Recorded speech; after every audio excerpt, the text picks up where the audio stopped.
We're gonna start our streams a little bit differently, so I figured what I'm gonna do now is probably take a look at 3 different plugins for OBS, and this might work on YouTube and Twitch. I don't stream on Twitch anymore, mainly YouTube. So if there's anything that you try and you like on your OBS that you think everyone should know about, go ahead and drop comment below, and then we'll see how that goes from here. Hopefully the audio's evened out, so it's not too bad, so you guys can hear me okay and everything. So the 3 we're going to take a look at are obviously Toy Switcher is a big one on the screen, and this is by Exceldro. Yeah, there you go, Exceldro.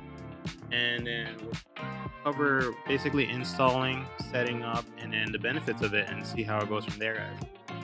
So if we also take a look at our second one, when capture audio, which is honestly, I love it if you don't have an Elgato device or you just want to control each audio differently. This is definitely the item I think everyone should have a copy of.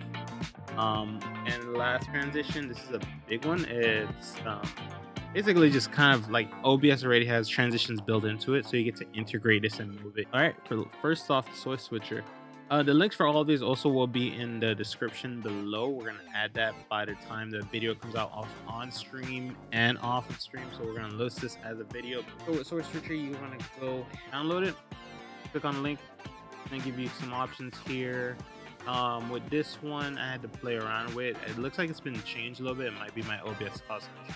But the gist of how it's going, you're going to end up with this nice little page here. And all you do is go to plus. You want to click on Source Switcher. We're going to leave it the name like that.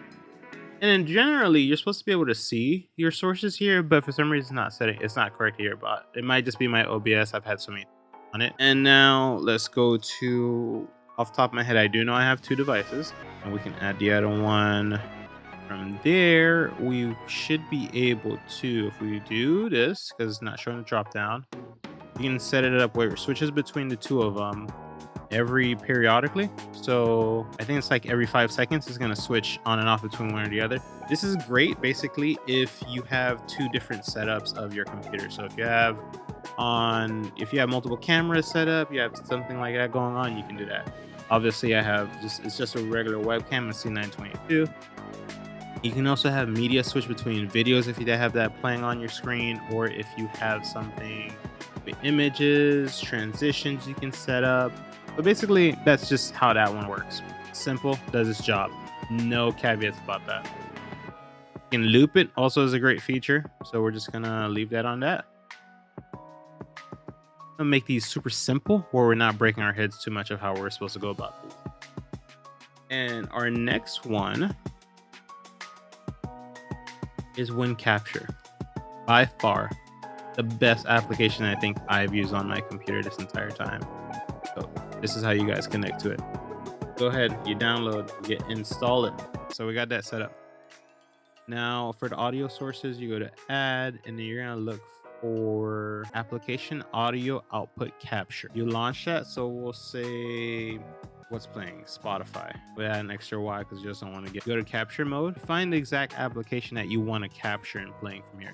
So if you're using Spotify, Apple Music, whatever you're listening to, for example, we're using Stream Beats on Spotify, not promotion at all. It's great. You connect it to it. So where's this bad boy? Spotify, you drop that there, you match it, leave everything the way it is. You hit OK, and now we have Spotify. I can literally lower Spotify. Now you won't be able to hear it. I'm still hearing it perfectly. So it's just that simple. That one, I feel like if you're trying to figure out how to match your audio, how to get what you need listening and have the viewers listen to something else, that's definitely going to make it easy for you guys. So check that one out when you get a chance. And our third on the list, Move Transition. So I just set this one up and we're going to test it out, see how it works. Here you go. So moving on to our Move Transition, we want to go ahead and click Need, add a filter. We're going to move source, select our source. It's going to be this guy here. So take 25 here plus source, name it whatever you want. Go here and arrow, drop down to the source we're looking for. So we're looking for the camera. And we're going to leave the ease in, change this quadratic if needed. We're gonna take this bad boy, we're gonna move it to the center of the screen here, make it a little bit bigger, and we're gonna get transform. And now if we move this bad boy back wherever it needed to be, so you can move it around all over the place. Look at that. So if I switch scenes, go back to something, this will always move as needed. So we can also probably get creative with it. Again, these are going to be short tutorial videos we're going to cover and then jump to our gameplay.